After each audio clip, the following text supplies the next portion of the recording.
एक छोटे से गांव में रामू नाम का एक गरीब किसान रहता था। उसके पास थोड़ी सी जमीन थी जिस पर वो दिन रात मेहनत करता, लेकिन फिर भी फसल ठीक नहीं होती थी। रामू का परिवार हमेशा मुश्किलों में ही जीता था। कई बार तो 2 वक्त की रोटी भी नसीब नहीं होती थी। फिर भी रामू ईमानदार था और भगवान पर भरोसा रखता था। एक दिन अचानक रामू की पत्नी बहुत बीमार पड़ गई। गांव के वैद्य ने दवा बताई, लेकिन उसके पास दवा खरीदने के लिए पैसे नहीं थे। बच्चे भूखे थे और पत्नी दर्द से कराह रही थी।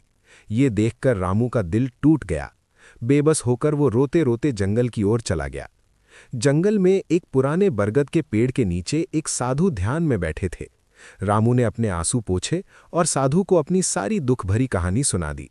साधु ने उसकी सच्ची मेहनत और ईमानदारी देखी। उन्होंने कहा, बेटा घबराओ मत, तुम्हारी नीयत साफ है। साधु ने रामू को आशीर्वाद दिया और कहा कि वो अपनी फसल पर पूरा विश्वास रखे। अगले दिन जब रामू खेत में गया तो उसने देखा कि उसकी फसल पहले से कहीं ज्यादा हरी भरी और चमकदार हो गई थी। कुछ ही दिनों में फसल चमत्कारिक रूप से पक गई। जब फसल बाजार में बिकी तो रामू को बहुत पैसा मिला। उसने सबसे पहले अपनी पत्नी का इलाज कराया। उसके घर में खुशियां लौट आईं। रामू ने कभी घमंड नहीं किया और जरूरतमंदों की मदद करता रहा। इस कहानी से सीख मिलती है कि सच्ची मेहनत, ईमानदारी और विश्वास कभी खाली नहीं जाते।